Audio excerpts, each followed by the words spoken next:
Allez, bonjour à tous, on est parti pour une analyse de QNT. Voilà, c'est une crypto qui est beaucoup demandée sur les réseaux sociaux, sur Twitter. Il y a beaucoup de gens qui sont en train de FOMO sur cette crypto. Il y a beaucoup d'achats actuellement, beaucoup de retails qui FOMO. Donc on va vraiment voir en détail si c'est une bonne zone pour faire de l'investissement. Est-ce que c'est une zone d'achat intéressante ou on est plus sur de la prise de profit. Voilà, je vais vraiment vous donner mon avis. On est vraiment sur de l'analyse technique. Le fonda, voilà, je ne parle pas du fonda, hein, je suis vraiment spécialisé dans l'analyse technique et du coup je vais clairement vous détailler ma vision là-dessus. Moi, déjà, quand j'arrive sur une charte comme ça, on est sur du weekly, on est sur de l'investissement, hein, ce weekly daily, on va regarder.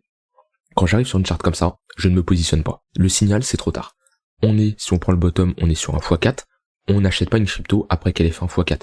On achète une crypto quand elle est dans une zone plate, a fait des W. On n'achète pas quand la crypto a pump. C'est trop tard. Ici, c'est trop tard. Alors on peut très bien avoir un retracement et ici une entrée intéressante, mais actuellement, c'est trop tard. Si je me mets en mode replay, ici, tac, hop, en mode replay, est-ce que vous vous positionnez ici? Est-ce que là-dessus, ça vous donne envie d'acheter? Eh ben, les retails, les débutants, ils vont dire oui. Ils vont dire oui parce qu'ils vont voir, ok, la crypto, elle a fait x4, elle va continuer à monter, les acheteurs, ils sont trop forts, ils s'arrêtent pas. Sauf que là, en fait, ils vont acheter en masse, et ça va permettre aux whales, aux grosses institutions, de eux vendre et de faire une phase de distribution.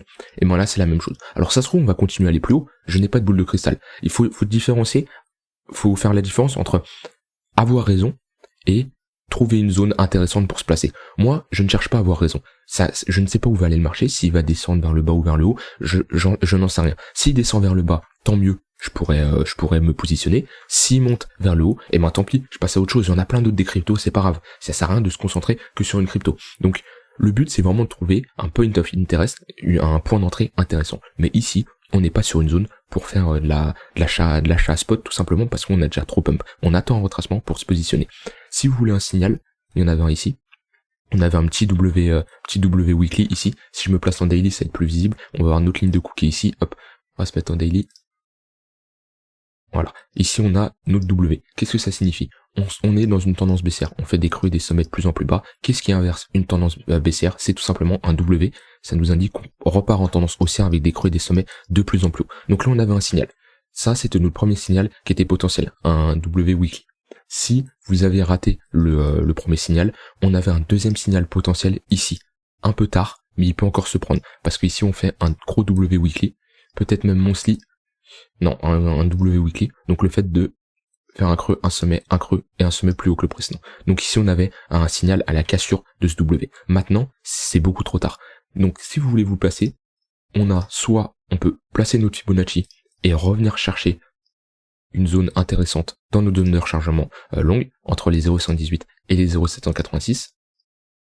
On pourrait potentiellement revenir chercher la ligne de coup de ce W là. Alors je vais mettre en daily, mais juste voilà, aller chercher cette zone de supply. Cette zone de demande plutôt. Voilà, on voit qu'ici on a une bonne zone de demande. Tout simplement, on a un support ici. Ici c'était une résistance, on l'a cassé, c'est devenu un support. Ici, si on revient, ça nous ferait une bonne entrée.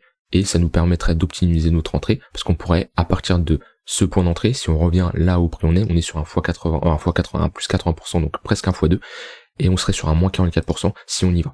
Donc déjà ici on a nos points d'entrée. Ça sert à rien d'en chercher des tonnes. Moi voilà, tant qu'on ne vient pas en zone de rechargement, la crypto ne m'intéresse pas. Si on y vient, j'attendrai par la suite le développement d'une structure comme on a fait ici, un W, pour indiquer qu'on repart dans une tendance haussière. Et pourquoi pas avoir un gros W en monthly. Ça, c'est une éventualité. Maintenant, on peut avoir aussi un achat un peu plus agressif si on revient chercher notre ligne de coup. Voilà les outils que vous devez utiliser pour vraiment chercher une entrée professionnelle. Les institutions, les baleines, les gros portefeuilles, ceux qui ont de l'argent à se placer, ici, ils ne sont pas dans une zone où ils vont acheter. Ils ont acheté beaucoup plus bas, ils ont fait une phase de manipulation de marché. Ici, on a eu une phase d'accumulation week-off qui est très simple, qui est très visible à voir. Ils ont accumulé et ils vont monter le prix jusqu'à atteindre un seuil où ils vont faire une phase de distribution. Alors cette phase, on ne sait pas où elle va être, elle peut être ici, elle peut être beaucoup plus haute, mais dans tous les cas, on n'est pas dans une zone propice à de l'achat. Ici, on est plus sur une zone propice à de la prise de profit. Surtout qu'on va arriver, si on y va, sur une zone de résistance, parce qu'on a ici on a des M ici, qui sont très visibles. Donc des M, c'est l'inverse des W, c'est simplement une structure bearish, et on voit qu'on a notre ligne de coup qui va être ici, et on a tout simplement une grosse résistance. Donc on pourrait revenir chercher cette zone. En plus, si je place mon Fibonacci short, hop, on arriverait dans notre zone de rechargement proche des 0,118. Donc là on a un gros niveau à venir passer ici. Donc ça peut être un rejet potentiel où on pourrait avoir une phase de distribution pour permettre aux institutions de distribuer, de prendre leur profit, aller plus bas pour avoir une nouvelle accumulation et une continuation haussière. Dans tous les cas, on n'est pas dans une zone propice à de l'achat. Je vais mettre mon MACD, voir si on a une potentielle divergence. On n'a pas de potentielle divergence puisque on vient de casser les précédents sommets. Donc ok, le momentum d'un point de vue ça est toujours bullish. En weekly, on vient de valider un W sur les MACD, donc c'est aussi bullish. Je vais mettre l'OBV pour voir d'un point de vue ok, on a pas mal d'entrées d'argent sur l'actif, on fait un ATH sur l'entrée d'argent, donc on a un OBV très croissant, donc ça c'est vraiment boule. On a bien sûr sûrement des volumes acheteurs, donc ça c'est boule. Donc voilà, on voit qu'on a pas mal de signaux qui sont très bullish. Maintenant, c'est beaucoup trop tard pour se placer. Donc là on parle vraiment d'investissement, on n'est pas sur du trading. Si vous êtes sur du trading, vous cherchez vous vous placez en 4 minutes, en 4 heures, 1 heure ou en l'unité que vous voulez, vous cherchez des zones intéressantes et vous déclenchez vos setups. Moi je parle vraiment d'investissement, il y a deux choses à différencier entre l'investissement et le trading, mais je le répète encore une fois, ici c'est pas une zone pour se placer. Placez vos Fibonacci, trouvez vos zones de support et résistance. Voilà, ici on voit, on a fait un W ici. On pourrait revenir chercher cette ligne de coup ici, qui serait une bonne entrée, et si je mets mon Fibonacci, voir si on a une confluence, hop, on a pile poil une confluence sur les 0,118. Donc les $112 sont une très bonne zone où le cours pourrait revenir chercher, et on aurait une entrée professionnelle. Là on pourrait parler d'entrée professionnelle, parce que on utiliserait des outils qui nous permettraient de nous placer sur des niveaux très intéressants. Mais acheter là, c'est FOMO, c'est acheter quand tout le monde en parle. Pourquoi vous achetez là? Si vous voulez acheter QNT, pourquoi vous décidez d'en acheter là, et vous en avez pas acheté ici? C'est tout simplement parce que vous avez peur, vous vous dites ok, la crypto va monter à $1000, je vais rater le train, c'est le moment de vous placer, et c'est là où vous faites des erreurs. Voilà, j'ai terminé sur QNT. Attention à ne pas FOMO sur ce genre de crypto. Il y a beaucoup de spéculation là-dessus, il y a beaucoup de débutants il y a beaucoup de retail, j'en vois comment ça parle sur Discord, sur Twitter, ça me fait penser à pareil Dodge ou Shiba. Voilà, c'était exactement la même chose.